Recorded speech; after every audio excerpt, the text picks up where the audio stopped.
دنیا کے اندر جو کتابیں لکھی جاتی ہیں اس کتاب میں ایک اور خوبی ہونی چاہیے، وہ خوبی آپ کی کتاب زندگی کے اندر بھی ہونی چاہیے، یاد رکھ لیجیے۔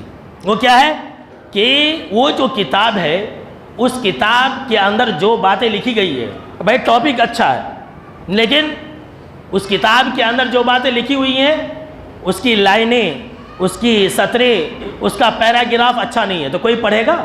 تو اگر ہمارا ٹاپک اچھا ہے کہ بھائی ہم مسلمان ہیں، ہم اللہ والے، ہم توحید والے ہیں، تو اس ٹاپک سے کام نہیں چلے گا۔ آپ کو چیک کرنا پڑے گا کہ آپ کی کتاب زندگی کے اندر جو لکھی جا رہی ہیں، جو فرشتے لکھ رہے ہیں، جو آپ لکھوا رہے ہیں، وہ کیا لکھوا رہے ہیں؟ کیا اچھی چیزیں؟ کیا اللہ رب العالمین کا ذکر و اذکار ہے؟ کیا قرآن مجید کی تلاوت ہے؟ کیا نماز ہے؟ کیا روزہ ہے؟ یہ سطروں کے اندر ہے یا نہیں ہے؟ یا پھر سوائے غیبت، جھوٹ، چغلخوری، بد اخلاقی اور بدعہدی اور ایک دوسرے کو نقصان پہنچانا، ایک دوسرے کی عزتوں کو نیلام کرنا، کہیں یہی تو نہیں ہے ہماری کتابوں کے اندر؟ سوچئے اور غور و فکر سے کام لیجئے۔ دنیا کے اندر ایسی کتاب نہیں چلتی ہے جس کتاب کے اندر اچھی اچھی باتیں نہ ہوں، اور دنیا کے اندر ایسی کتاب بھی نہیں چلتی ہے جس کتاب کے اندر فضول باتیں ہوں۔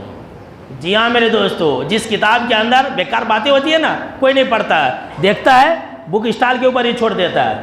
تو آپ سوچئے کہ آپ کی کتاب کے اندر کہیں لغویات تو نہیں ہے، کہیں آپ کی کتاب کے اندر فضول باتیں تو نہیں ہے، کہیں ایسا تو نہیں ہے کہ آپ اپنی کتاب کے اندر فضول باتوں کو لکھ رہے ہیں۔ اب جو انسان 5 وقت کی نماز نہیں پڑھتا، ظہر میں، عصر میں، مغرب میں، عشاء میں اور فجر میں نہیں آتا، وہ انسان اپنی کتاب زندگی کے اندر کیا لکھے گا؟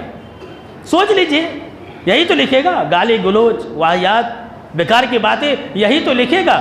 اس لیے میرے دوستو، اپنی کتاب کو اگر اچھا بنانا چاہتے ہو تو اپنی کتاب کو فضول باتوں سے بچایا کرو اور اپنی کتاب کے اندر اچھی اچھی باتوں کو لکھوایا کرو۔